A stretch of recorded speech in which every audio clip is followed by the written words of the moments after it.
Purma pala talaga siya nag-train.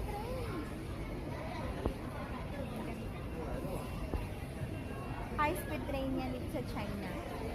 Nag-aantay kami ng amo namin. Wala pa. Kaya mo. Diyan kami dapat mag-aantay, no? Pero wala pa. Kaya, medyo naman. Sabi alas 4. Pero naubos na naman labas ng mga tao. Parang wala pa sila. Una, dito na kami. Tapos sabi niya alas 4. Alagpas na ng alas 4. Ang ganda ng ano.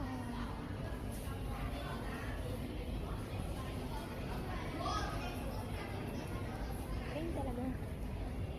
Hybrid train. Ang sa ilan.